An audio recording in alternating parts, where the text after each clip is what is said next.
mahasiswa Universitas Multimedia Nusantara. Hari ini anginnya enak banget.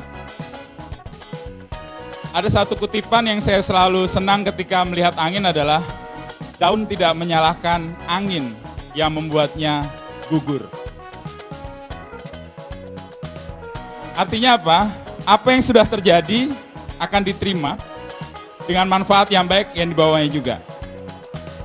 Pemilu ke depan di 2024 akan hadir sangat dominan 3 generasi, generasi X, generasi Y, dan generasi Z. Saya bacakan, sudah terlanjur disiapkan, jadi penting juga kita bacakan. Di generasi Z itu presentasenya paling besar kalau dibandingkan dengan generasi-generasi yang lain. Generasi X jumlahnya 30,1%, generasi Y itu 35,59%, dan generasi Z itu 15,82%. Dan perkiraan untuk pemilu 2024 akan diikuti sekitar 180 juta pemilih. Ini angka yang besar dan akan menjadi angka yang penting kalau semua dari kita yang hadir di sini ikut berpartisipasi. Kalau kita gabungkan, tadi host menyebut bahwa jumlah pemilih gabungan antara generasi Z dan generasi Y adalah 51,4%. Artinya apa?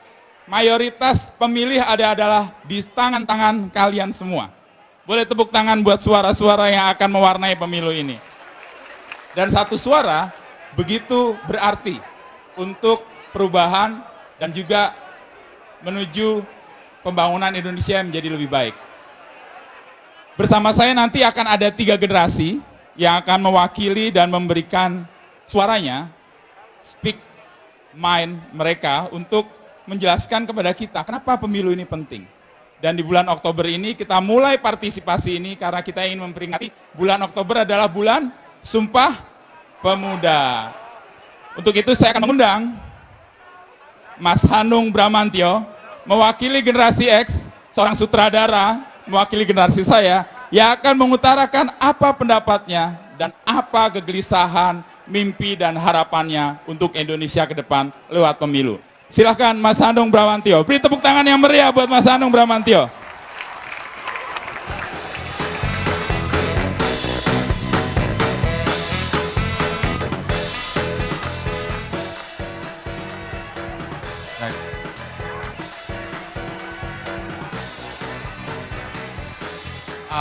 Terima kasih teman-teman semuanya.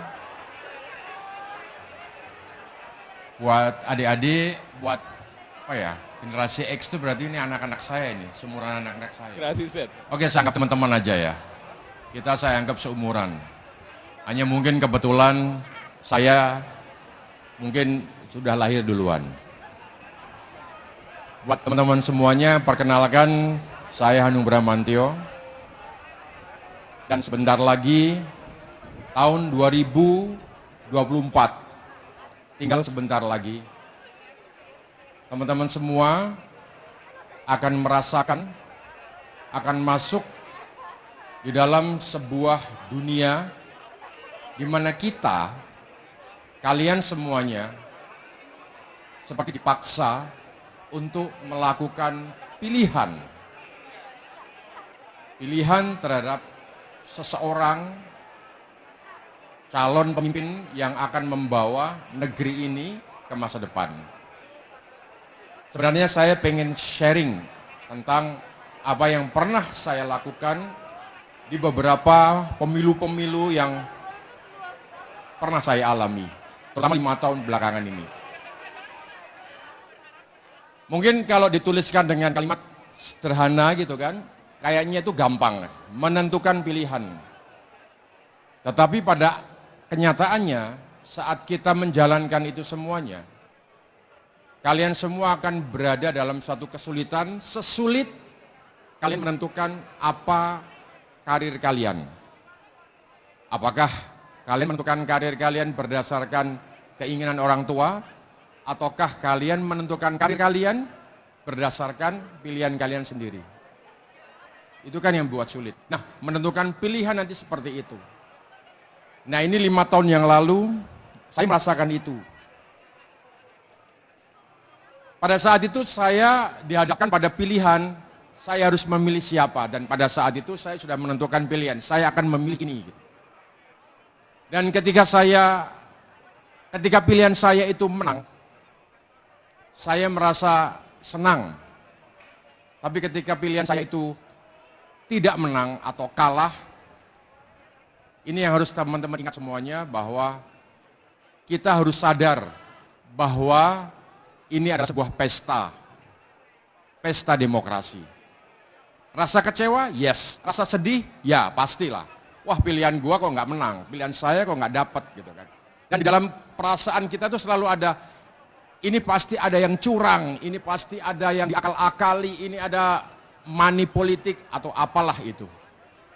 Tapi ketahuilah teman-teman semuanya bahwa hakikatnya sebuah pesta demokrasi, hakikatnya sebuah pesta, maka kita harus sukacita. Maka dari itu, pada saat saya melakukan pilihan, saya melakukan dengan sukacita.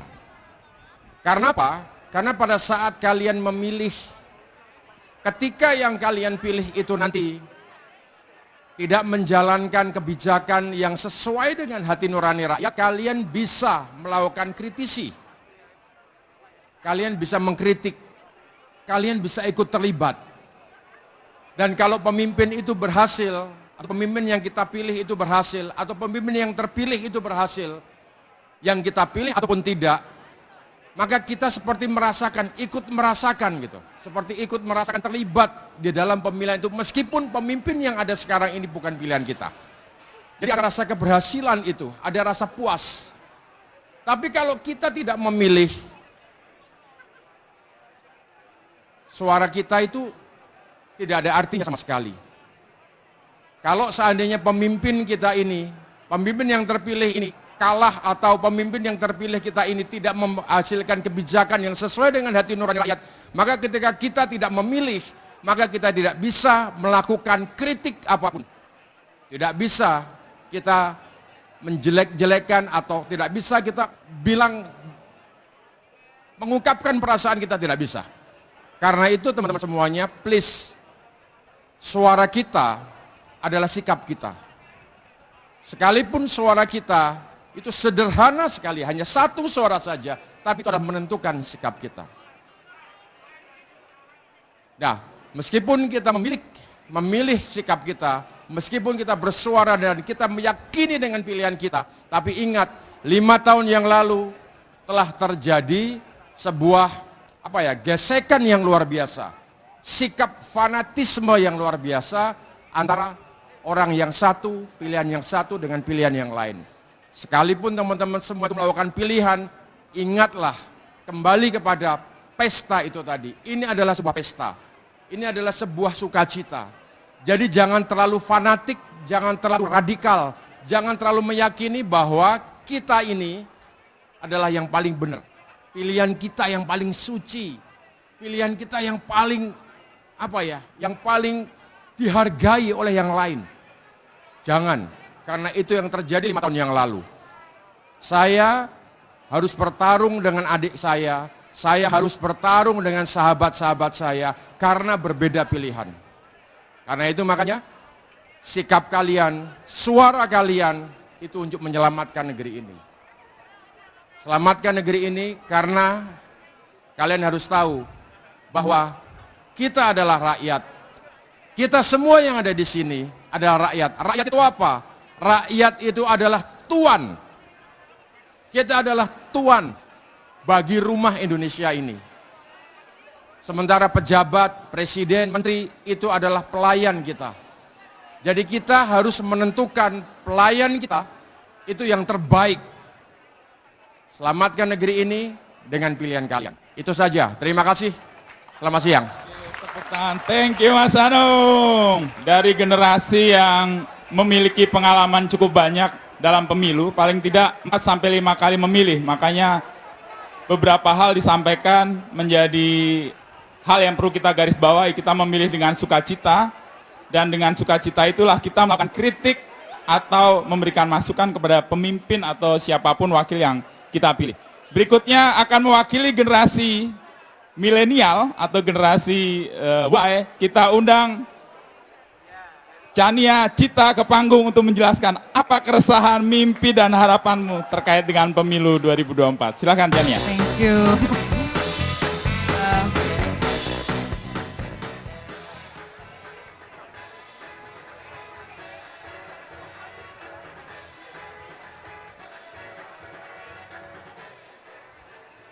Oke, halo semuanya.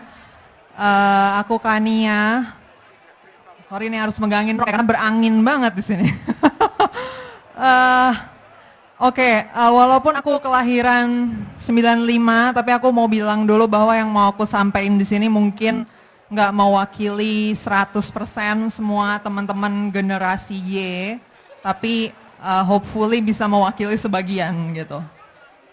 Generasi saya, generasi Y itu dan generasi-generasi berikutnya adalah generasi yang hidup di dalam dunia yang udah bebas, ya, yang udah iklimnya itu penuh dengan kebebasan yang sudah dimenangkan oleh generasi-generasi sebelumnya. Dulu peradaban kita tuh nggak sebebas sekarang. Kita dulu hidup di dalam kolonialisme, feodalisme, otoritarianisme.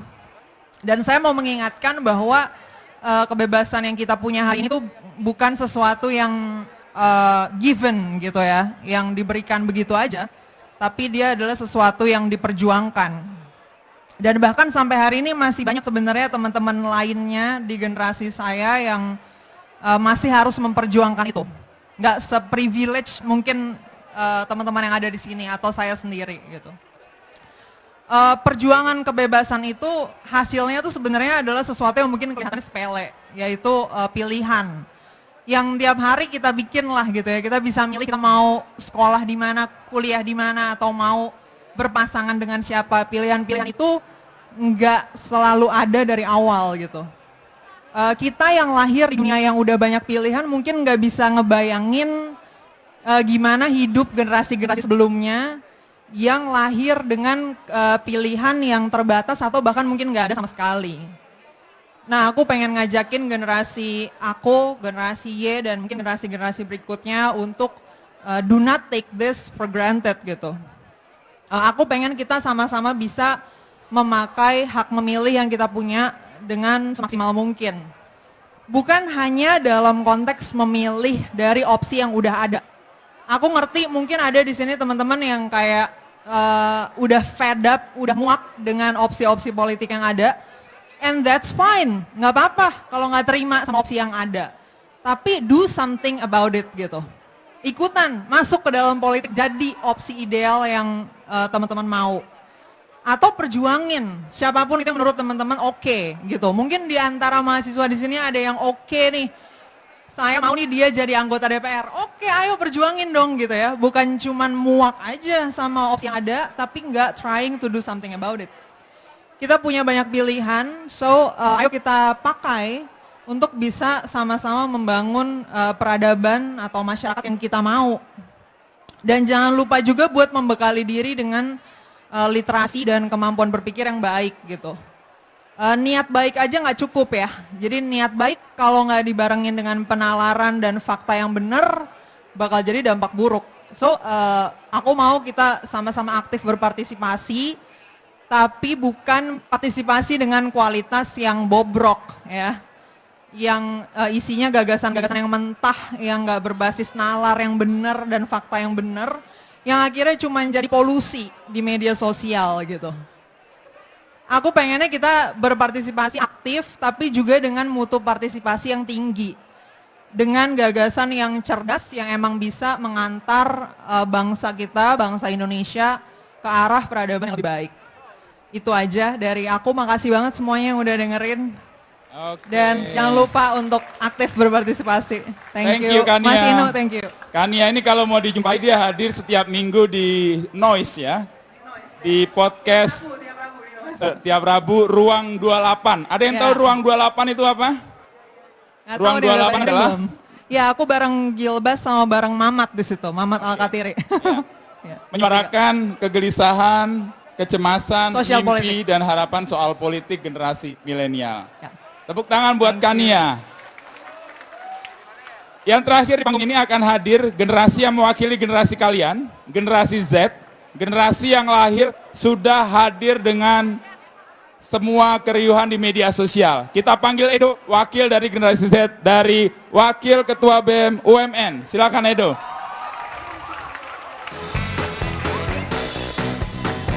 Oke, hai semuanya, selamat siang. Untuk teman-teman yang di UMN dan juga buat yang semua yang nonton di televisi, selamat siang. Kenalin, aku Franciscus Edward Pamawa pribadi, biasa dipanggil Edo dari Universitas Multimedia Nusantara. Nah, sebelumnya aku mau bilang makasih banget untuk kesempatan bisa ngobrol-ngobrol nih sama kalian semua tentang pemilu 2024. Kalau aku sendiri, ngomong-ngomong soal pemilu, aku dulu pernah ikut pilkada. Cuman kalau untuk pilpres, ini bakal jadi pengalaman pertama kalinya aku. Dan selayaknya something yang new, something yang first, ya pasti ada rasa khawatir, rasa gelisah juga, nanti bakal kayak gimana ya. Cuman at the end of the day, ada juga rasa benar-benar kepo. Apa sih yang bakal, aku pengen banget ngerasain hal baru ini. Akhirnya aku bisa ikut untuk ngasih suara aku. Biasanya yang aku cuman ngeliatin dari luar, aku ngeliatin orang tua, keluarga, kakak aku untuk nyoblos. Aku sekarang benar-benar bisa untuk ngasih suara aku, bisa ikutan untuk ngemajuin Indonesia. Nah, sayang banget kalau aku itu kelewatan kesempatan ini. Kayak ini tuh kesempatan yang cuman terjadi 5 tahun sekali, ya kan? Jadi benar-benar aku mau ngemake hak itu dan suara itu untuk aku sampein. Mungkin ya sebagai Gen Z kita banyak nih yang nganggap kita nggak remeh gitu kan. Banyak yang ngelihat kita kayak apa sih, baru pertama kali juga ikut voting, kayak buat apa. Tapi justru menurut aku ini tuh adalah kesempatan kita. Kita itu yang bakal nentuin jalan dari masa depan Indonesia gitu teman-teman. Makanya penting banget buat kita itu benar-benar persiapan untuk Pilpres 2024 ini nanti. Kita perlu cari tahu dulu siapa aja sih calon-calon kandidat yang ada, kelebihan dan kekurangannya, dan juga alasan kenapa kita mau milih si A, si B, si C, E, F, G, segala macam.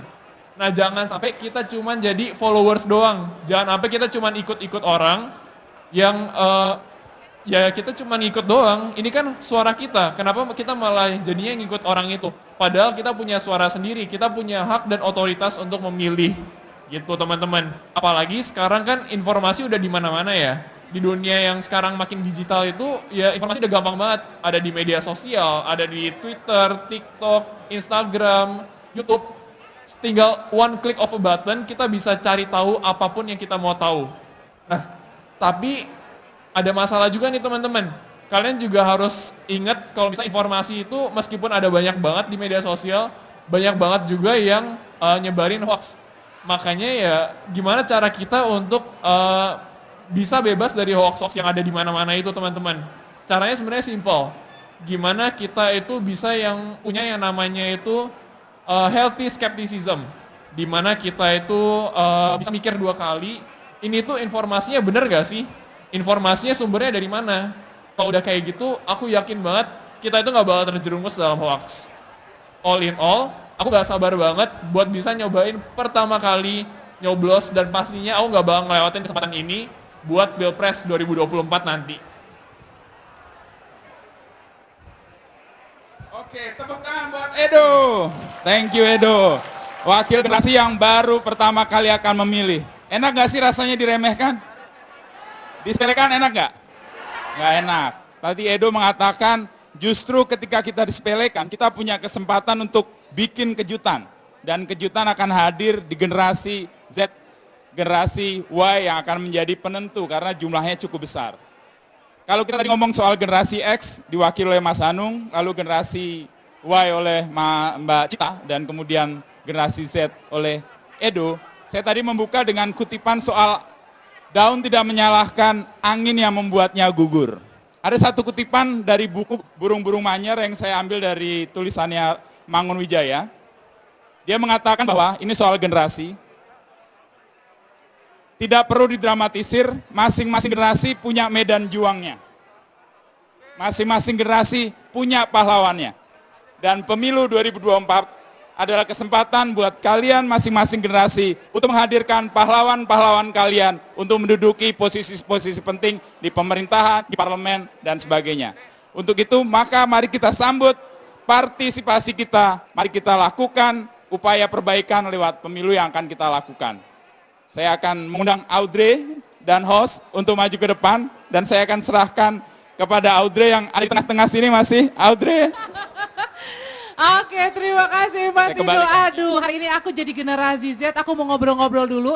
Kalau tadi nih ya, kita udah ngedengar dari perwakilan teman-teman dari generasi X, Y, Z. Memang nih ya, kalau misalnya teman-teman dari generasi Z, aku mau dengar dulu dong sobat partisipasi. Suaranya mana di sini? Ini lagi main kora-kora ya. Oke, aku mau kenalan dulu ya. Ini kenalan dulu, kalau generasi Z gak boleh malu-malu dong ya, kan apalagi kalau misalnya udah di media sosial tuh pasti udah banyak ya. Ada TikTok, ada Instagram, ada Facebook, dan lain-lain. Kita kenalan dulu dengan siapa namanya? Halo, nama aku Gabriela. Gabriela, jurusannya apa? Communication Strategy. Aduh, communication strategi. Nah kalau, oke, di sini kameranya sayang. Kalau kamu kan jurusannya communication strategi ya, nah kira-kira gimana sih caranya ya? Kalau tadi kan kamu udah dengar perwakilan dari generasi X, Y, dan juga Z. Sebagai seorang calon communicator untuk strategi-strategi apa kira-kira biar partisipan-partisipan di sini teman-teman kamu mau nyoblos di pemilu 2024. Boleh dong 2 kalimat, 3 kalimat, silahkan. Tentunya sebagai generasi penerus, tentunya kita sebagai generasi penerus bangsa kan juga punya tanggung jawab untuk berpartisipasi ya. Jadi jangan lewatkan kesempatan kalian dan hak kalian untuk berpartisipasi dalam pemilu nanti. Semangat. Keren banget ya, ini calon-calon penerus masa depan bangsa yang akan sukses ya, amin ya. Oke, tadi kalau Gabriela sudah menyuarakan bagaimana harus kita nyoblos di tahun 2024, yang namanya nyoblos, yang namanya pemilu pasti nggak lengkap namanya kalau nggak ada battle, nggak ada persaingan antara satu kandidat dengan kandidat yang lain. Oleh karena itu saya mau menyerahkan ke Reza, ini kayaknya udah siap-siap mau battle. Siapa aja sih Reza yang mau akan battle pada siang hari ini? Silakan.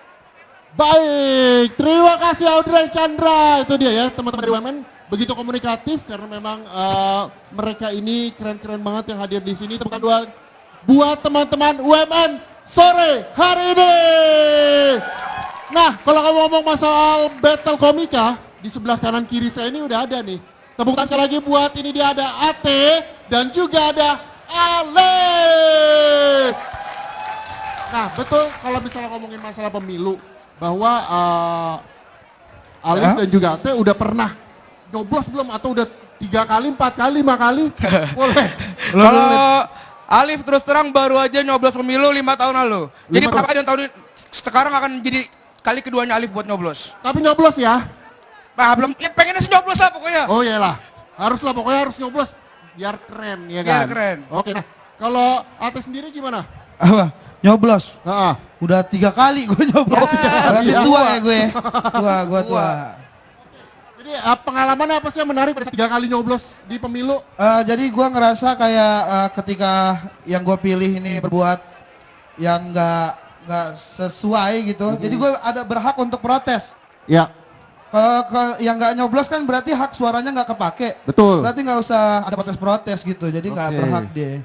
Oke, jadi kalau yang nyoblos nggak usah protes kalau kenapa-kenapa. Itu dia. Tapi kalau yang nyoblos boleh protes ya, tapi dengan sesuatu yang bijak begitu ya. Iya benar. Nah, kalau misalnya nyoblos kan nggak lengkap kalau nggak ada kertas suara. Nah, Di tangan kiri saya udah pegang 2 kertas suara. Ini ada warna merah dan warna biru, tagar partisipasi. Kalian berdua silahkan dipilih. Udah dari arah aja gue merah banget deh. boleh. Oke, jadi warna merah atau warna biru. Ya. Silahkan dibuka. Tapi sebentar, sebelum dibuka, yakin itu pilihan kalian? Yakin? Yakin? Bahwa ketika kalian sudah mengambil warna merah dan warna biru tidak bisa ditukar lagi, tidak bisa dikembalikan lagi. Yakin? Jadi inilah penentuan 5 tahun ke depan ketika kalian menentukan suara Anda, itu akan memberikan suara untuk pilihan yang kalian pilih untuk pemilu 2024 mendatang. Yaudah. Tapi kalau ini buat kepala keluarga ini ya, bukan kepala negara gitu. Betul. Sekali lagi yakin atau enggak? Yakin? Yakin ya? Silahkan dibuka sama-sama. Aduh. Kenapa aduh? Belum apa-apa udah aduh aja. Kan yakin Oke. ikut pemilu. Yakin ikut pemilu. Ya, mau sih ikut pemilu tapi Nah, ini adalah tema untuk battle kali ini. Oh. Ya, tepuk tangan dong buat mereka berdua. Ditemain. Yakin ikut Kira-kira, pemilu? pokoknya kalau nggak lucu ketawain gitu ya. Oke, Ditemain. udah kepikiran? Ayo dah, nekat aja dah yuk. Udah kepikiran? Aman. Aman. Oke, kalau gitu kita simak ini dia. Persembahan dari teman-teman komika Suci. Tepuk tangan buat mereka berdua di sini. Siapa dulu? Lu dulu, lu dulu. Gua dulu. Oh, gue di sini ya. Sini ya. Taruh bawah nggak apa-apa nih ya, Pak.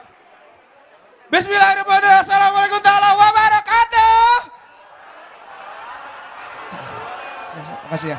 Makasih ya, makasih ya. Makasih ya, aman dah. Bantu ya. Saya kerja nih, Mbak. Tolong, Mbak ya. Bantu ya. Minimal apa lah kalau nggak ketawa Insta story aja kayak gini, Mbak. Iya. Jangan lupa, ini captionnya kocak ngap gitu ya. Tolong ya. Ya, tolong saya kerja nih ya Allah. Teman-teman UMN boleh minta tepuk tangannya. Perkenalkan nama gue Alif Riverino teman-teman. Dan gue seneng banget bisa stand up di UMN. Kenapa? Karena gue yakin anak UMN itu ganteng-ganteng. Cantik-cantik. Karena UMN adalah universitas mahasiswanya nice. Iya.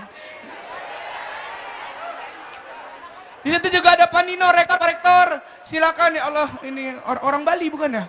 Bukan orang Bali ya, bukan ya? Takutnya kecak. Kayak orang Bali, maaf. Saya mau bilang sama Pak Rektor, saya sayang banget sama UMN, Pak Rektor. Demi apapun saya sayang banget sama UMN. Saya kalau alfabet U, R, S, T, U, M, N lagi Pak Rektor, bener. Balik lagi ke awal.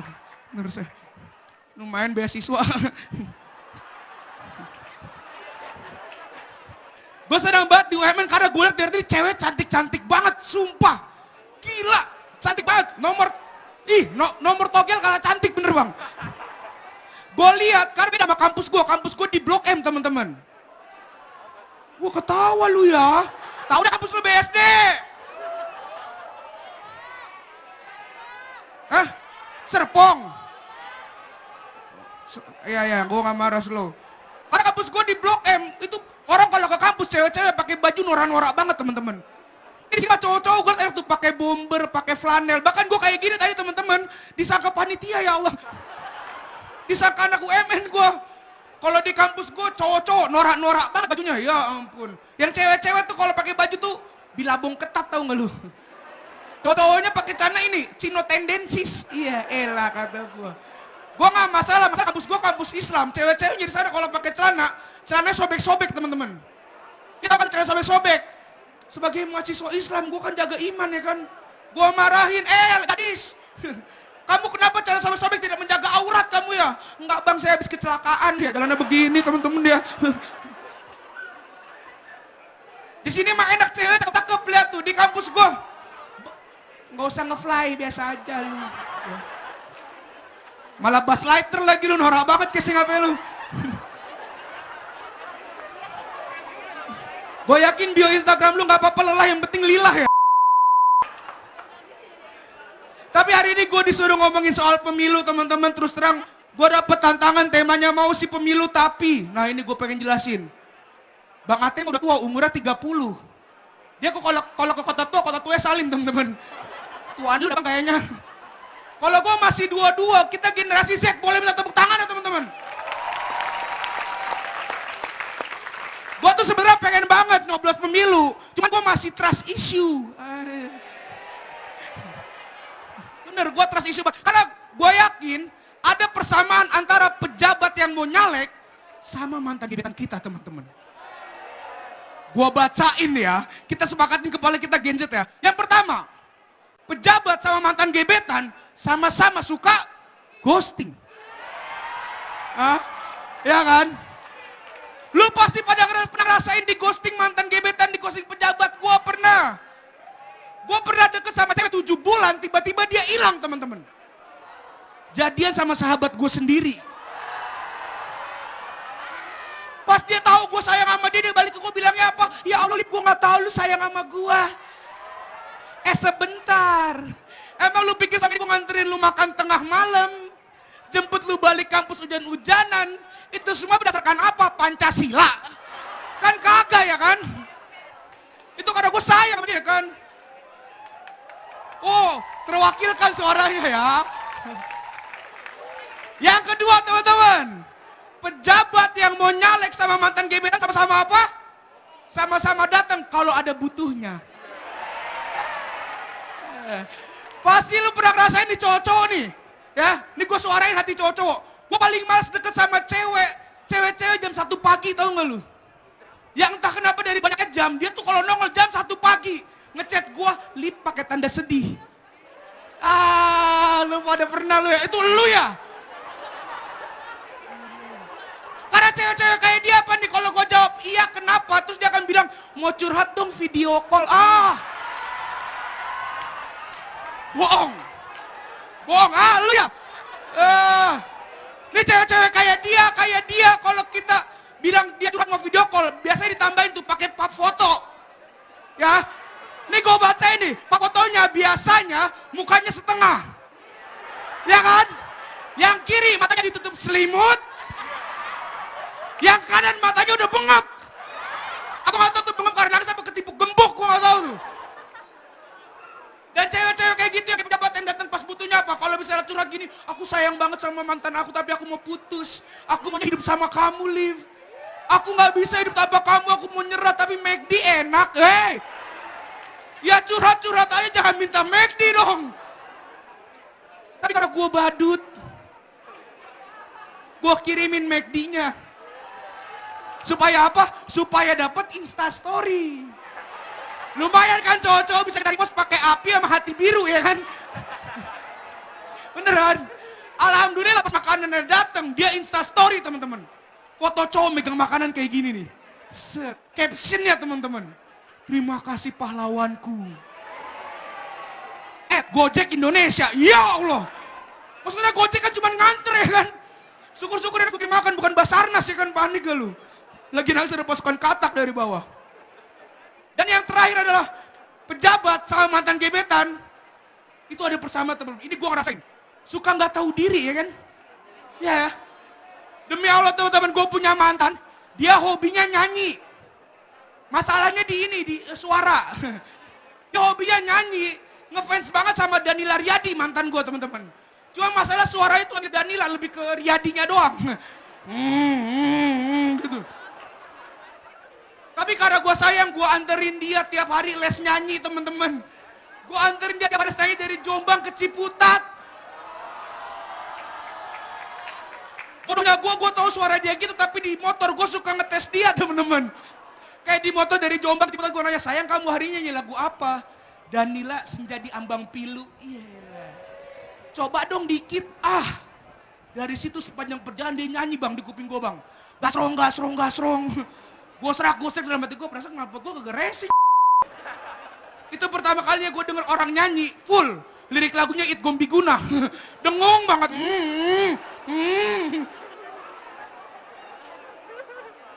Dan ada kayak teman-teman kenapa gue masih ragu pemilu. Karena konsep dasar pemilu adalah musyawarah. Sedangkan gue adalah seorang anak broken home teman-teman.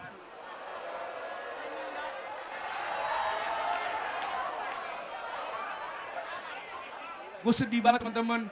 Saya harus bang, orang tua gue udah pisah. Bapak gue cerai. Ibu gue bersipura.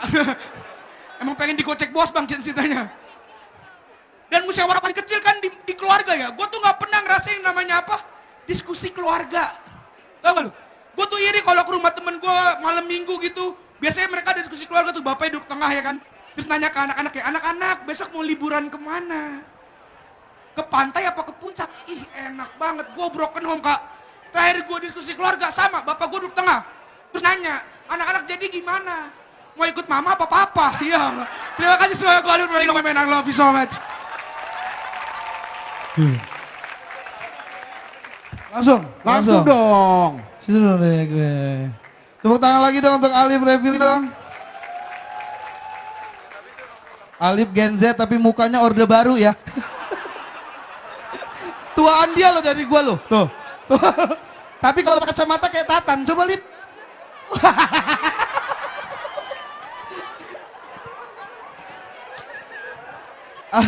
Alif.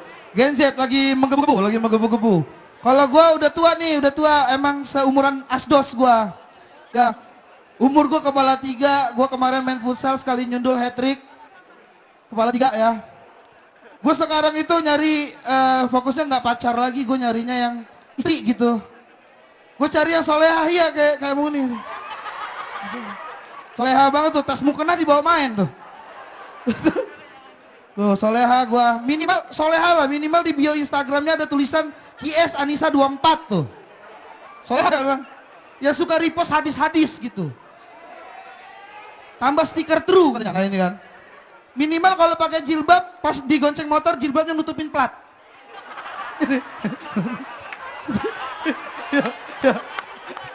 Soleha. Gue nggak mau lagi yang cewek-cewek ngumbar aurat, nggak mau lagi gue. Apalagi udah ngumbar aurat nggak sadar diri.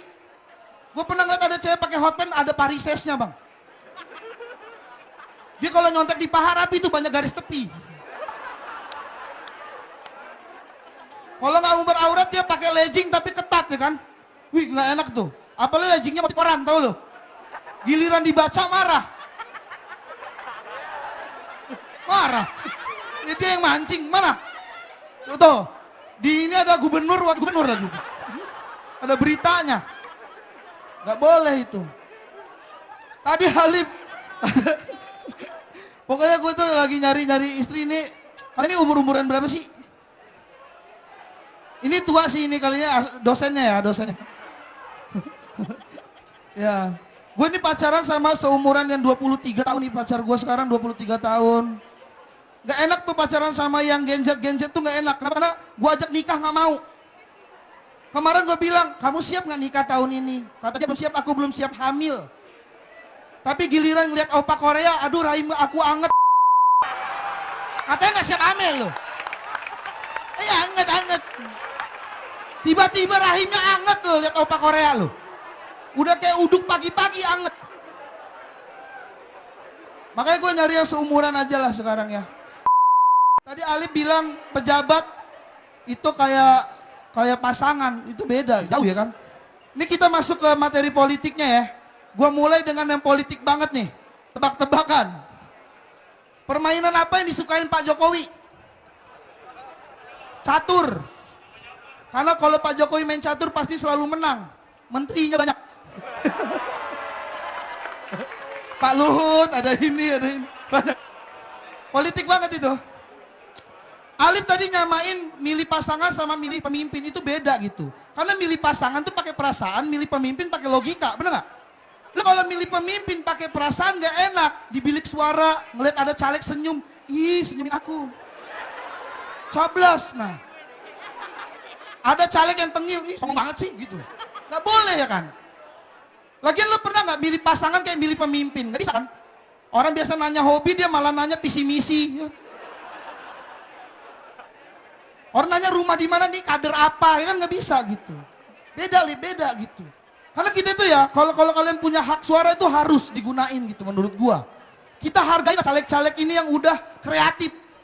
Dari tagline-nya aja kreatif. Lo pernah nggak ngeliat ada tagline lucu-lucu gitu? Kayak gue pernah ngeliat ada caleg, spanduknya tulisan jaga imun insya Allah aman, amin. Benar. Ada lagi yang caleg fotonya kebalik terus ada tulisan siap jungkir balik untuk rakyat. Nah, fotonya yang dibalik tapi kreatif gitu. Jangan ngelihat caleg dari gelarnya yang panjang. Kayak temen gue ngeliat, wih gelarnya panjang berarti pinter, belum tentu. Gue kalau ngeliat ada caleg yang gelar panjang, gue cari tahu dulu nih dia gimana prestasinya gitu. Gue pernah ngeliat ada caleg yang panjang banget tuh, ada Anton SSI, NIP, MRes, HBD, GBU, GWS. Panjang banget tuh gue. Gue cari tahu ternyata dia nih kayak pernah ada kasus kriminal gitu. Jadi kan percuma gelar sarjana kalau nggak pernah gelar sajadah ya kan?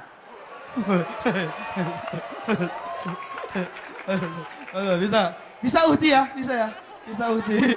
Nanti pulang bareng. Tadi itu tuh. Dan sekarang tuh kebanyakan orang-orang tuh kayak temen gue tuh suuzon sama caleg yang lagi pengen dipilih gitu.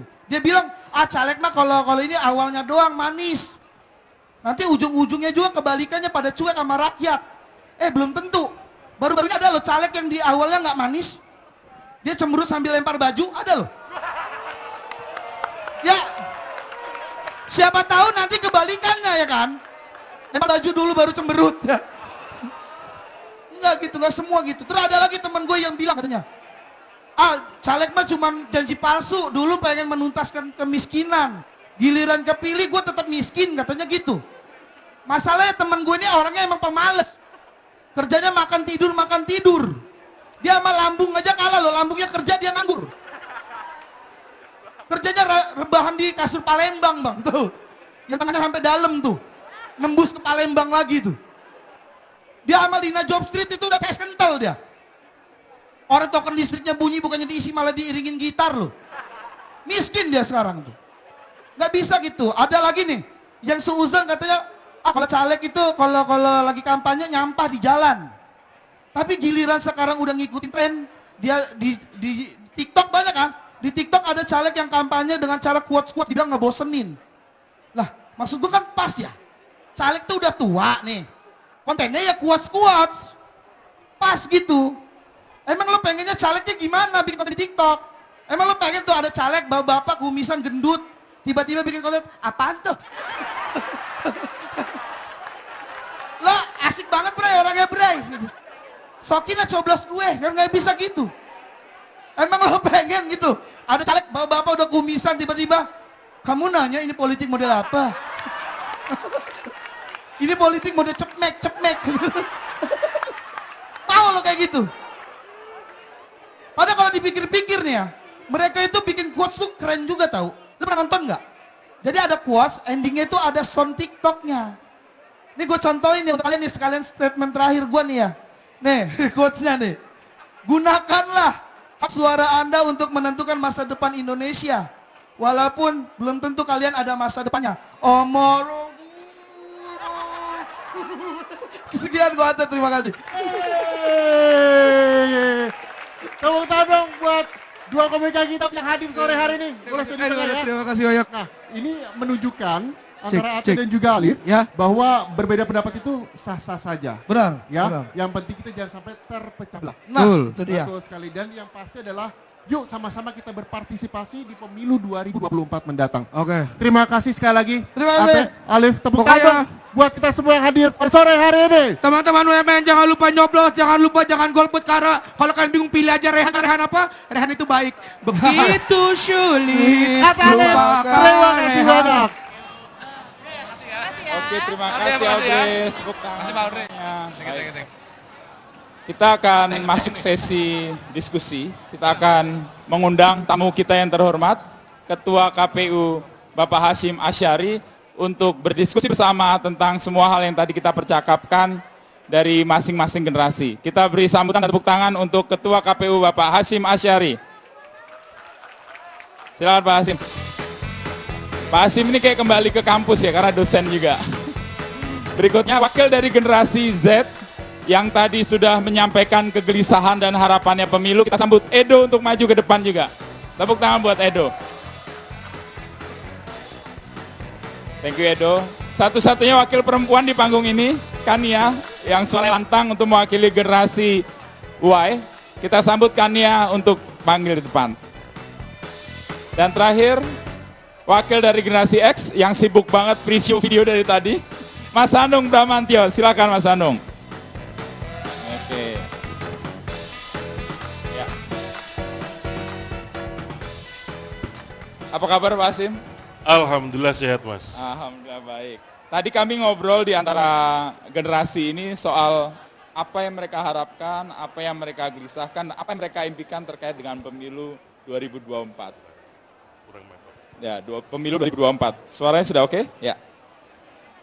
Dalam posisi sekarang, di mana generasi muda itu banyak banget, dan kalau kita gabungkan antara generasi Z, pemilih pertama dan generasi Y yang sudah 2-3 kali memilih itu menjadi 50% lebih atau 51. Gimana caranya memikat para pemilih muda itu untuk berpartisipasi? Pak Hasyim, silakan. Yang pertama bagi KPU kan harus mendengarkan ya.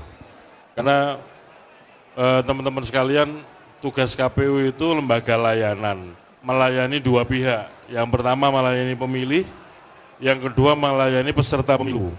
Nah kalau teman-teman berbagai macam generasi ini masuk kategori pemilih, maka kan kami harus mendengarkan sebetulnya yang diharapkan oleh teman-teman muda berbagai macam generasi itu apa terhadap penyelenggaraan pemilu.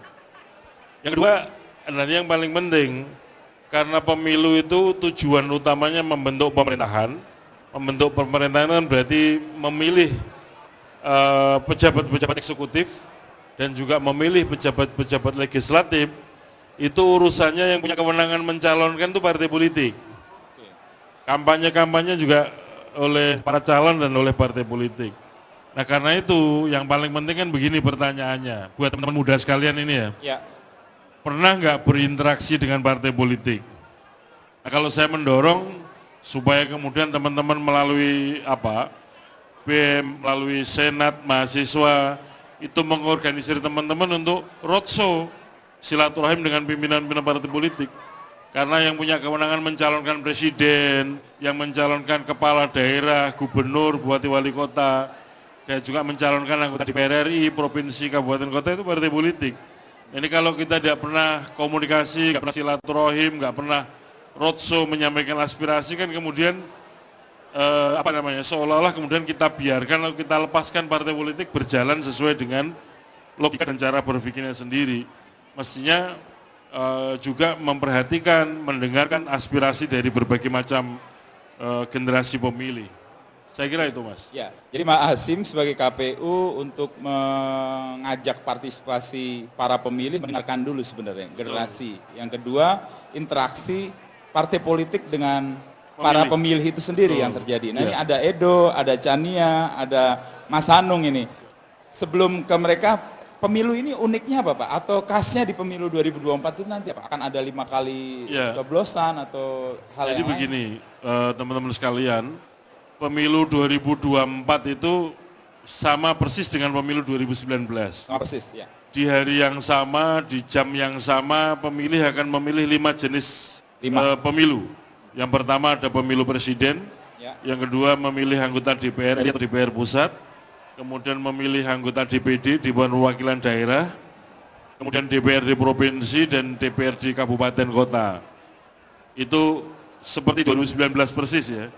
Hanya saja membedakan di 2024 nanti, di bulan yang berbeda, itu akan ada pilkada serentak. Memilih gubernur, semua gubernur provinsi kecuali Jogja, karena gubernur Jogja kan nggak dilewat pilkada langsung. Kemudian pada saat yang bersamaan milih gubernur dan juga milih bupati wali kota se-Indonesia.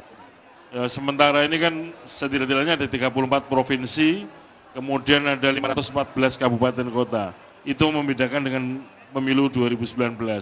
Karena pilkada selama ini kan dikerjakan secara atau dilaksanakan sesuai dengan berakhirnya masa jabatan masing-masing kepala daerah. Sehingga kemarin ada yang 2015, 2017, 2018, 2020. Tapi ini desain undang-undang untuk pemilu 2024 diserentakkan sehingga semua pilkada dilaksanakan di pilkada 2024. Jadi nanti saudara-saudara pemilih ini yang masuk kategori pemilih di hari Rabu tanggal 14 Februari 2024 akan milih 5 jenis pemilu itu dan beberapa bulan kemudian akan milih gubernur, milih bupati wali kota di waktu yang sama. Itu Mas. Jadi 2024 ini partinya akan total-totalan ya. Kalau kita lihat pesta politik kan pemilu sebagai pesta itu partinya akan besar-besaran. Ya pesta demokrasi di situ. Saya minta ke Edo untuk merespon sebenarnya sejauh ini partai politik dan KPU yang ada dalam benakmu itu seperti apa? Ini generasi yang akan memilih pertama kali Pak Hasim. Kalau untuk aku sendiri, jujur aku ngerasa tadi benar sih katanya kalau untuk pemilu itu sekarang masih kurang pengetahuan ya soal partai-partai politik, gak terlalu masuk banget nih ke apa sih yang ditawarin mereka, terus juga apa yang jadi keresahan dari masyarakat itu kan. Jadi ya biasa kayak aku sebagai Gen Z juga ya, aku ngeliatin apa yang dari pemikiran aku, yang nyangkut ke aku juga kan, ke anak-anak generasi Z juga. Tapi kurang juga ngeliatin yang lain, dan itu juga insight yang aku rasa bagus banget sih. Gimana kita itu juga, meskipun aku Gen Z, aku juga harus bisa ngeliatin keresahan dari masyarakat secara umumnya juga, dari bagian-bagian lain, ngeliatin juga partai-partainya, yang kayak aku udah bilang tadi juga, kalau misalnya kita itu sekarang udah informasi di mana-mana juga kan. Jadi kayak sekarang gampang banget buat cari tahu. Aku perlu ada inisiatif lebih juga untuk cari tahu dari partai-partai yang tadi udah disebutin. Gitu sih. Jadi inisiatif hadir dari pemilihnya sendiri selain dari partainya. Betul. Saya tanya Chania nih, Chania kan sudah 2 kali atau 3 kali ikut pemilu dan sering terpapar dengan bagaimana partai politik itu mengkampanyekan dan mempromosikan calonnya. Pemilu ke pemilu menurut Chania gimana? Proses mereka memperkenalkan dan kemudian bisa terpilih yang terbaik itu kalau tujuannya kita untuk mendapatkan wakil kita. Kalau buat aku sih masih nggak jelas ya. Masih nggak hitungannya jelas. ya. Okay. Nggak tahu sih yang lain ngerasa nggak jelas juga atau enggak. Kayak sesimpel, aku sering nih di suatu event aku tanya, tahu nggak sih sebenarnya DPR tuh kerjaannya ngapain gitu kan? Mereka kan milih anggota DPR kan. Tapi ternyata dikit banget yang tahu loh DPR tuh kerjanya ngapain gitu. Jadi nanti bisa urusan-urusan eksekutif diprotesnya ke DPR, nggak masuk akal sebenarnya gitu kan. Nah sebenarnya sih aku pengennya partai bisa selalu edukasi itu mulai dari situ dulu, mulai dari jabatan yang mereka dapat itu scope of responsibilities-nya tuh apa sih gitu loh. Karena kan biasanya yang terjadi itu cuman kayak ngenalin diri mereka, mereka siapa, terus pakai brand logo partainya, terus gelar semua ditaruh ya kan di namanya. Tapi it doesn't really explain ketika saya harus milih kamu apa sih yang harus dipertimbangin gitu loh. Ya kayaknya tuh itu mungkin perlu lebih banyak disampaikan sih ke masyarakat. Terutama mungkin kadang-kadang partai yang ngelihatnya orang biasanya udah paham. Ya kalau yang udah milih berkali-kali iya ya. Tapi kan selalu ada generasi yang baru nih yang baru mulai pertama kali. Jadi mungkin belum benar-benar ngerti konsepnya gimana sih gitu. Kayak sesimpel waktu itu di pemilu 2019 aku buka Q&A di Instagram tuh banyak yang nggak tahu kalau kita milih caleg tuh kita sekaligus milih partai gitu. Jadi orang nggak tahu, oh gitu ya. Jadi nggak bisa beda gitu. Milih partai A, tapi calegnya dari partai B nggak bisa. Dan orang baru tahu gitu. Pas aku jelasin di Q&A di Instagram. Nah harusnya kan itu informasi dasar yang pemilih harusnya tahu. Tapi parpol ataupun calegnya sendiri gitu ya, kayak kurang mengkomunikasikan itu sih gitu. Menurut aku gitu. Belum masuk ke level kebijakan. Karena itu kadang-kadang juga aneh gitu. Kayak misalnya anggota DPR. Ngapain kampanye mau bangun jembatan gitu, nggak masuk akal. Anggota DPR kan nggak bangun jembatan, iya kayak gitu loh. Jadi sebelum masuk ke sana kasih tahu dulu scope responsibility-nya apa, habis itu baru kasih tahu pemilih apa yang harus dipertimbangkan. Jadi nyambung juga nanti kampanyenya gitu. Itu sih. Sekarang Mas Hanung nih yang paling banyak ikut pemilu. Seberapa ngaruh sih suara yang kita berikan atau suara yang kita sampaikan di saat pesta demokrasi itu untuk perubahan-perubahan di Indonesia? Kan Mas Hanung mengalami era Orde Baru, era reformasi, dan sekarang era yang nggak tahu kita menyebutnya seperti ini. Saya masih ingat pada saat pemilu Orde Baru itu, sosok itu seolah-olah tidak penting, tapi yang penting partai. Gitu Orde kan? Baru itu ya? Pada saat Orde Baru. Jadi partai berlambang A, ya toh, berlambang B, berlambang C. Dan pada waktu itu cuma dibatasi 3 gitu kan. 3 itu juga basa-basi sebetulnya. Kan sebenarnya cuma 1 gitu kan. Iya kan, 1 warna aja gitu kan.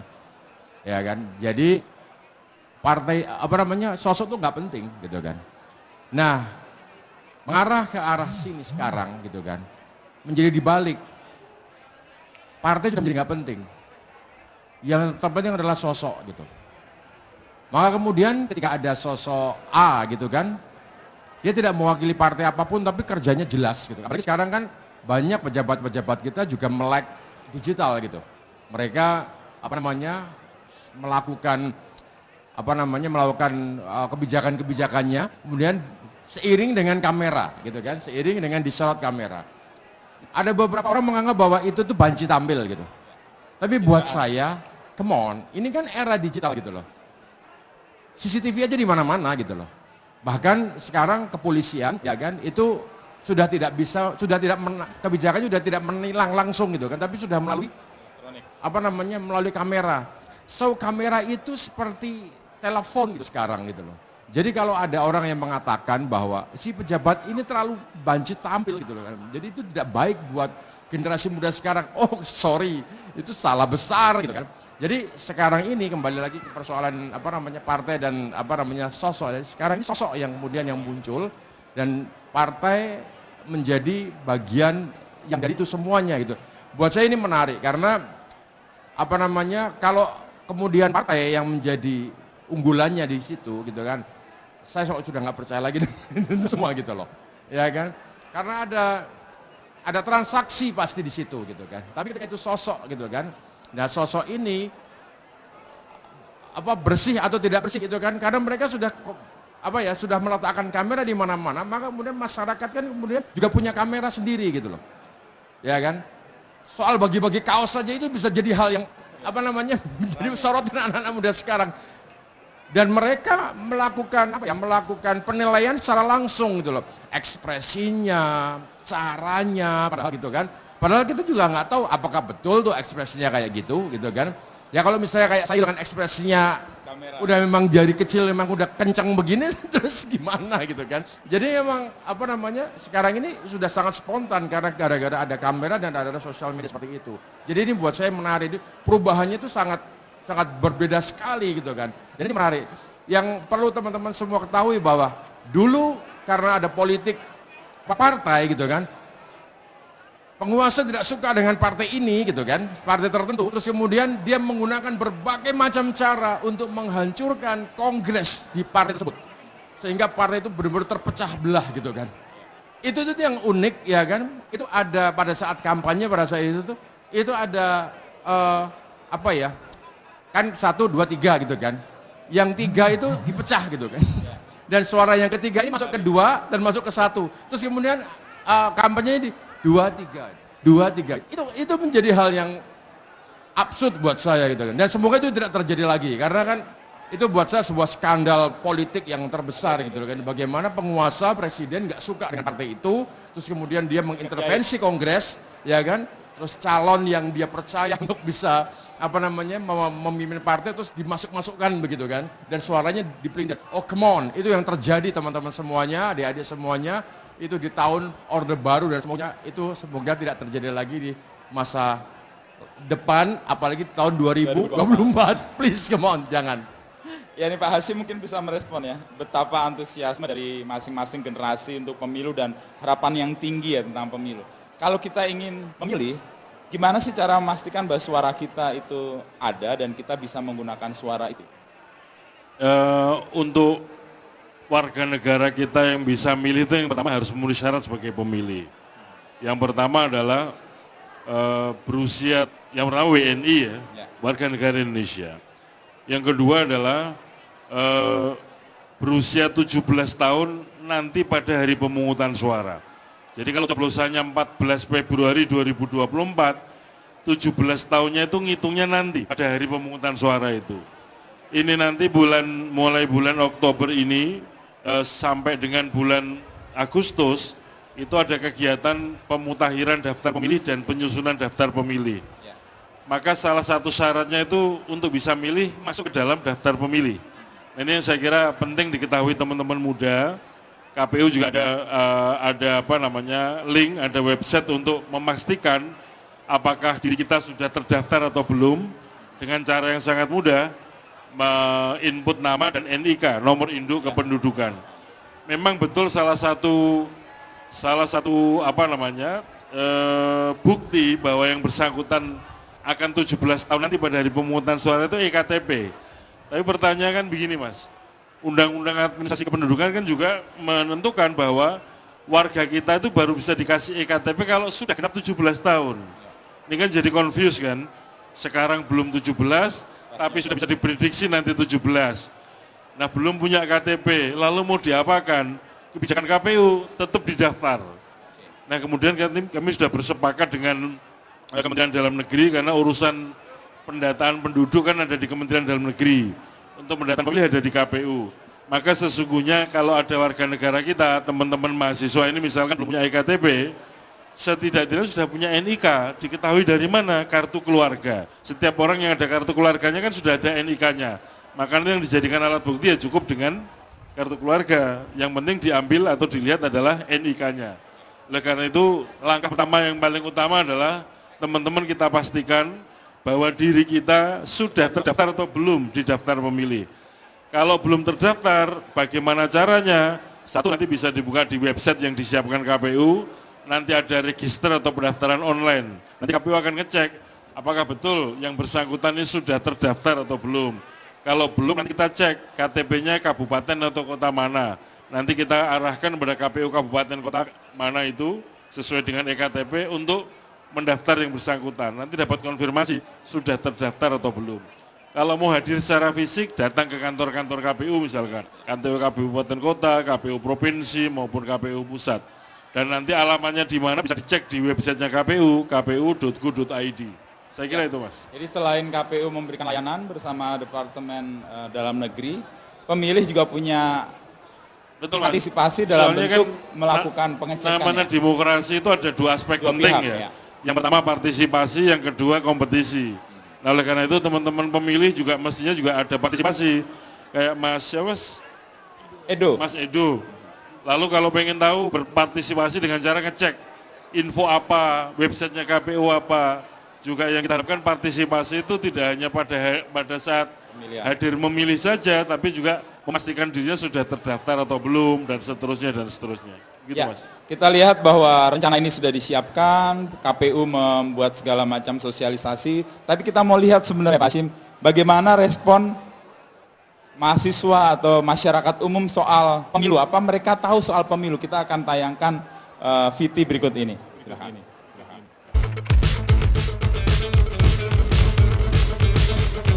Saya belum tahu sih. Saya itu tahun 2023. Kurang tahu sih. Kurang tahu. 2024 nanti. Tahun 2024. Sepertinya 2024. Tahun 2024. Tahun 2024. Saya pengen milih nih. Mungkin saya akan milih. Kayaknya bakalan milih dong, karena aku belum pernah. Tapi mungkin saya nggak golput, mungkin saya akan ikut pendapat keluarga aja. Diusahain untuk milih dan milih yang tepat. Pasti ikut pemilu dong. Pasti nanti bakal milih. Mungkin bakal golput karena belum tahu.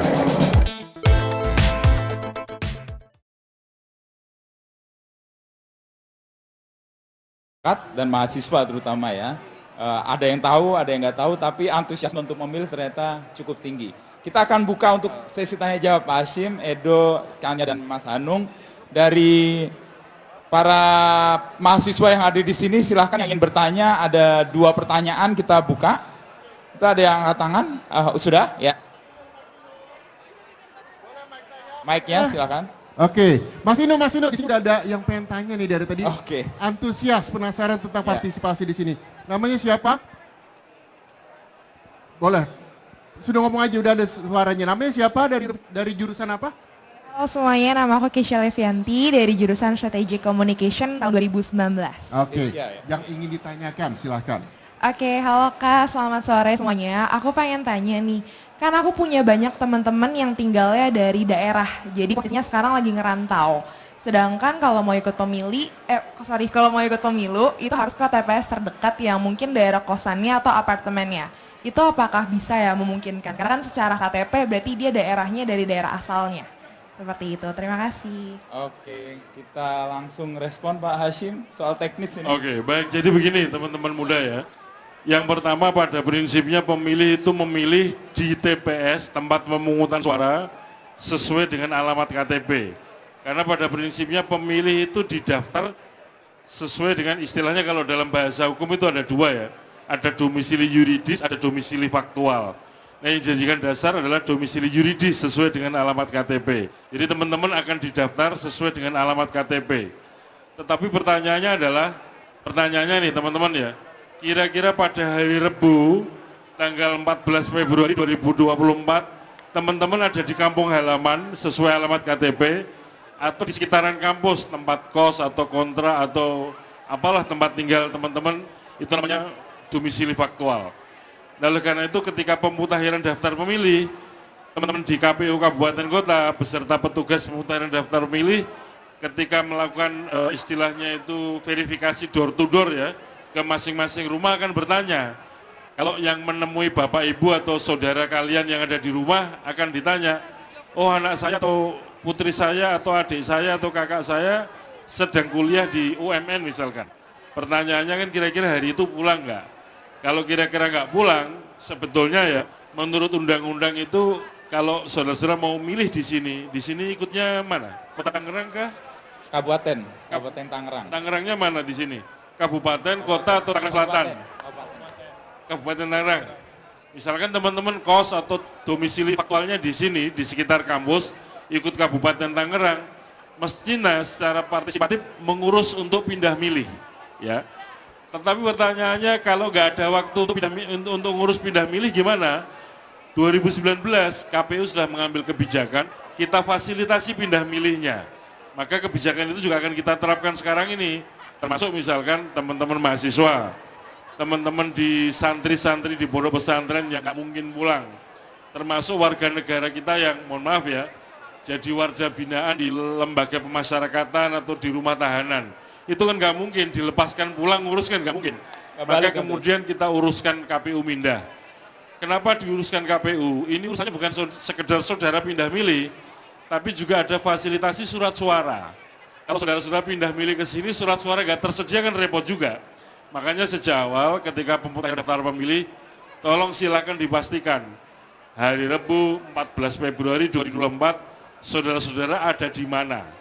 Nah, itu satu hal. Yang kedua, Undang-Undang Pemilu nomor 7 2017 mengatur bahwa kalau ada orang pindah milih melintasi wilayah administrasi yang beda daerah pemilihan, itu akan kehilangan satu jenis suara untuk pemilu. Misalkan begini, di kabupaten kota ya, itu daerah pemilihannya kan kecamatan.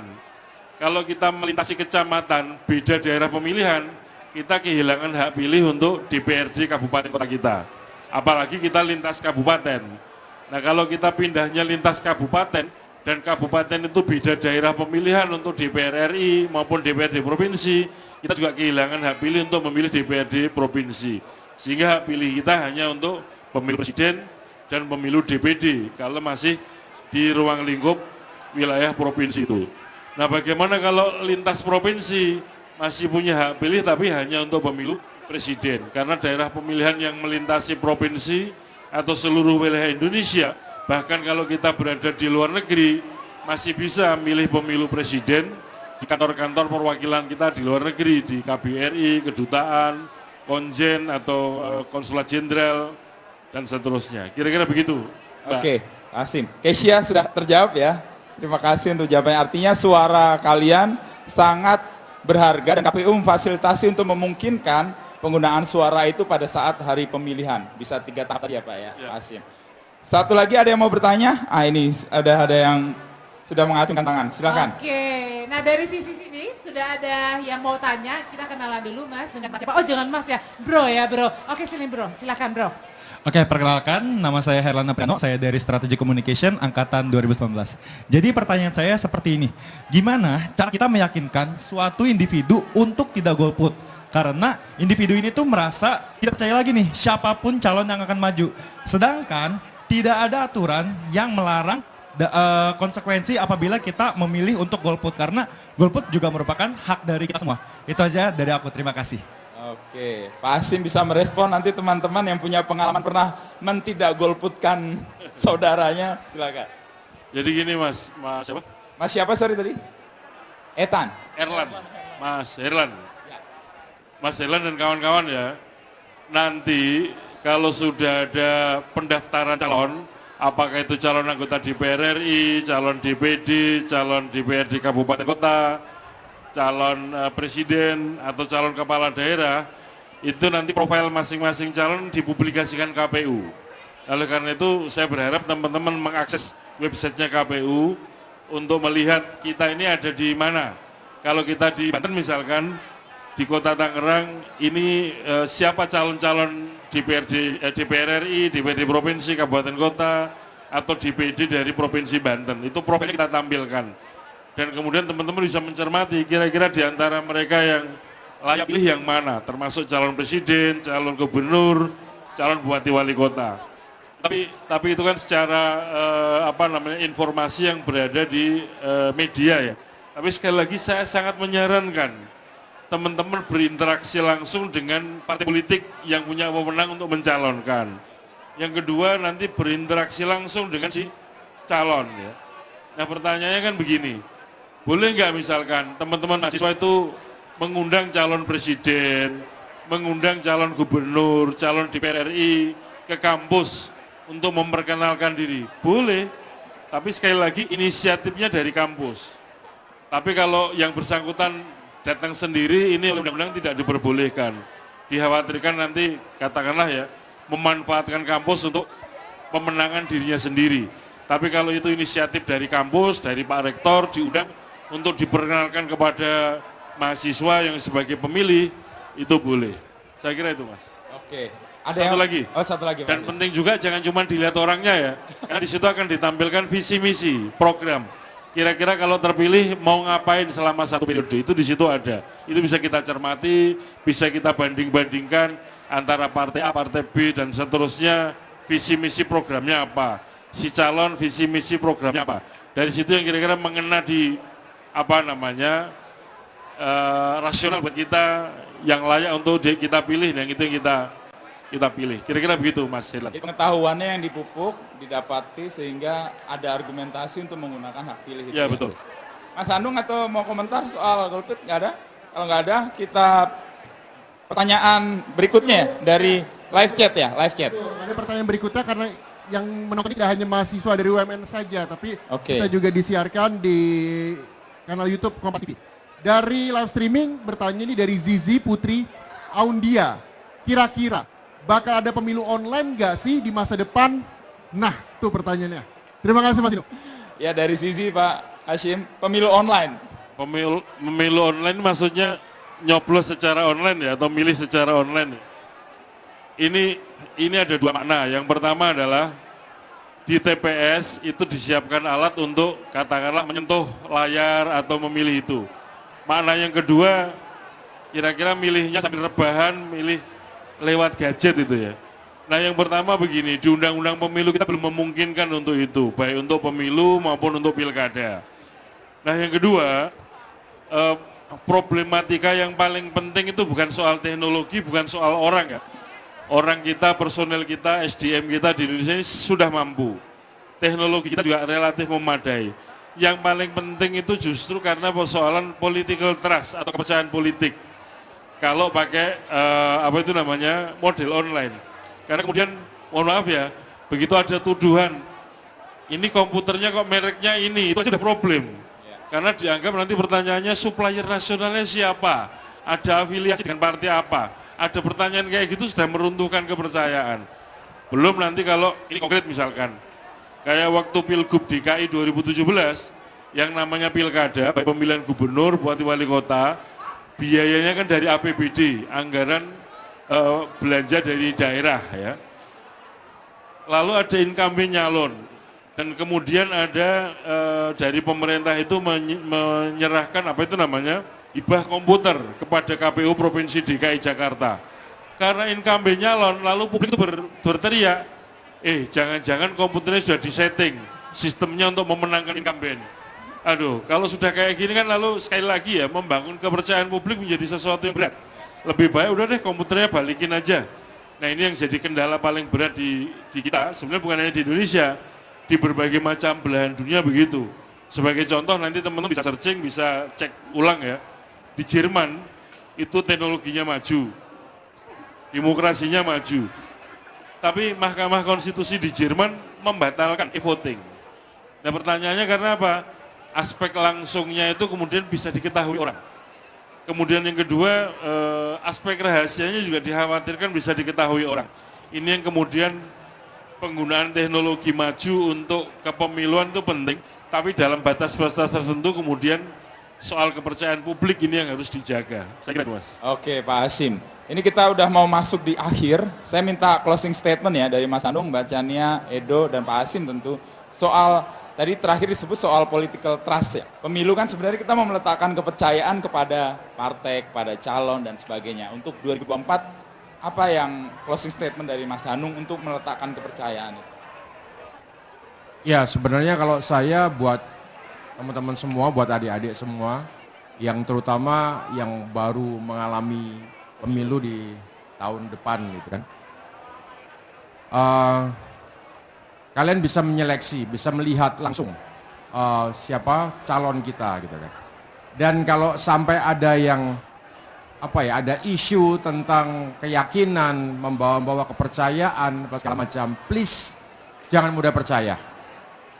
Kalian kan sudah punya gadget, kalian punya punya pengetahuan untuk bisa mengakses informasi secara mandiri. Lakukanlah itu, betul-betul lakukan itu, gitu kan.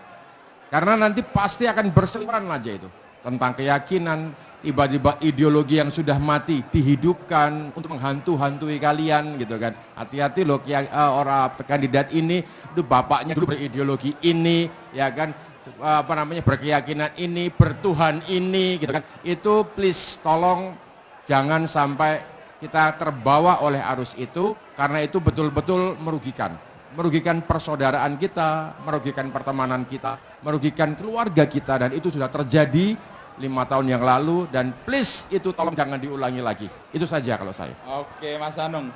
Kania? Ya, tadi mungkin mau nanggepin dikit juga ya sekalian yang tadi yang mau ngajakin temennya supaya nggak golput gimana. Sebenarnya emang itu bebannya ada di kandidatnya sih sebenarnya ya. Kalau kandidat emang nggak ideal ya jadinya mungkin wajar aja ya kalau dari pasarnya jadi ada yang nggak mau voting gitu kan. Nah tapi kemudian aku juga mau ngingetin bahwa pilihan itu juga datang dari suatu proses yang sebenarnya kita punya pilihan juga mau ikutan dalam proses itu atau enggak gitu. Misalnya kayak dari kemarin ada nggak sih dari kita yang hubungin partai, coba dong calonin si ini gitu atau calonin si itu. Kalau misalnya kitanya juga memang dari awal nggak ada keterlibatan di situ ya jangan harap pilihan yang kita mau itu ada gitu loh. Jadi buat teman-teman yang sekarang mulai kepikiran kayaknya nggak ada opsi yang bagus deh. Ya emang the closest thing adalah ngelakuin yang tadi dijelasin sama Pak Hashim juga, kayak bisa coba cari tahu tentang calon yang ada dan kalau bisa ikutan mungkin hadir di dalam kampanyenya. Kalau untuk caleg kan biasanya turun tuh ke lapangan ya, jadi bisa ikutan dengerin, lihat track recordnya. Kalau misalnya mereka kemarin ngajuin, kalau untuk DPR ya ngajuin undang-undang yang kita suka ya pilih lagi gitu kan. Tapi kalau enggak ya jangan pilih challengernya, kompetitornya dia gitu kan. Begitu juga dengan di eksekutif ya, kalau presiden biasanya kita bisa lihat dari track record dia di daerah gitu. Biasanya kan calon presiden tuh datangnya dari gubernur gitu ya, jadi udah pernah di daerah nih atau enggak wali kota gitu. Nah mungkin kalau dari situ kita bisa lihat nanti gimana tuh track recordnya di sana. Kalau bagus ya pilih lagi. Tapi aku tahu bahwa nanti akan ada yang bilang, tapi kan dia begini. Ya pilihan yang bener-bener sempurna, yang nggak ada salahnya, nggak ada flow-nya tuh mungkin nggak akan pernah ada gitu ya. Itu utopis gitu. Jadi ya pilih yang terbaik dari yang ada gitu. Pilih the best option dari yang available, dan kalau nggak available kita perjuangin di pemilu berikutnya. Dan itu mulainya dari sekarang, maksudnya bukan pemilunya hari ini baru kita mau perjuangin calonnya, nggak bisa ya. Jadi yang kalau udah punya calon ideal sekarang dan itu belum ada di dalam partai, ya perjuangin buat di pemilu 2029 gitu.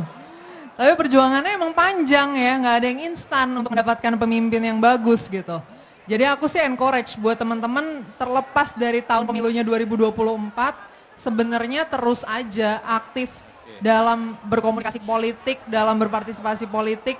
Kalau bisa bahkan engage dengan partai dan lain sebagainya untuk bisa dapetin calon yang teman-teman mau. Itu aja sih. Oke, thank you. Edo. Kalau dari aku mungkin singkat aja ya. Aku sebenarnya setuju banget dari yang tadi udah disampaikan juga. Yang gimana ya, kadang itu bukan cuman masalah dari partai doang, tapi banyak juga yang dari inisiatifnya kita sendiri. Gimana itu kita harusnya lebih inisiatif juga untuk ngelihat juga informasi-informasi yang udah ada. Kita harus bisa mempertimbangin juga nih. Mungkin kita malas ya atau apa, tapi benar-benar ini yang suara kita dan juga ini apa yang akan kita terima selama 5 tahun ke depan lagi. Jadi ya gimana kita harus benar-benar cari tahu dari informasi yang udah ada dan kita ya pilih orang tersebut gitu sih dari aku. Thank you Edo. Pak Hashim, terakhir mungkin untuk closing statement. Oke, yang pertama teman-teman, karena tadi kan banyak pertanyaan, sudah tahu pemilu kapan? Sebetulnya tahapan pemilu sudah dimulai tahun ini. Hanya saja seringkali kalau ditanya pemilu kapan, itu kan hari coblosannya kapan, hari memilihnya kapan, voting day-nya kapan. Ini perlu dicatat ya. Yang pertama, coblosan atau pemungutan suara untuk pemilu itu akan diselenggarakan hari Rabu tanggal 14 Februari 2024. Teman-teman pasti tahulah 14 Februari itu hari apa. Ya selain hari pemilu ada hari yang lain. Supaya teman-teman tahu bahwa pemilu kita diselenggarakan di hari kasih sayang, supaya nggak gontok-gontokan. Nah yang kedua,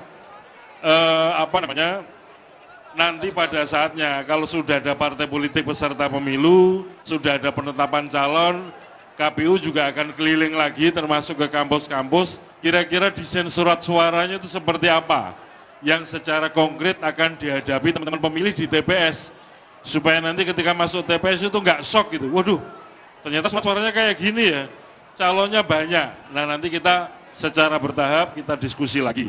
Nah yang ketiga, mumpung belum ada pencalonan, seperti saya sampaikan di bagian awal, sebisa mungkin kita mengorganisir diri, bersilaturahim, berkomunikasi dengan partai. Kami pengen calon yang seperti ini.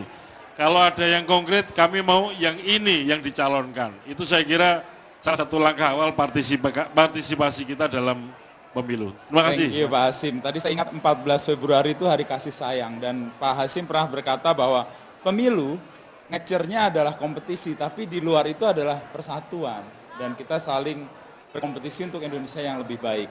Dan untuk memilih ada satu cara yang sering dilakukan oleh para jurnalis, ini bisa jadi cara untuk memilih. Ada dua politisi berantem nih di satu ruangan. Politisi A bilang di luar hujan, politisi B bilang di luar nggak hujan. Nah seorang jurnalis yang benar itu keluar ruangan dan melihat tahu hujan atau tidak. Nah pemilih tampaknya harus melakukan cara-cara seperti itu untuk menguji. Biasanya pemilih itu dikasih gula-gula oleh para politisi, dan saatnya kita memberikan pilihan kita berdasarkan argumentasi, berdasarkan kemampuan kita berpikir secara kritis. Demikian rangkaian talk show kita, percakapan kita akan lanjutkan acara. Terima kasih Pak Hasim, terima kasih Edo, terima kasih Kania, terima kasih Mas Anung.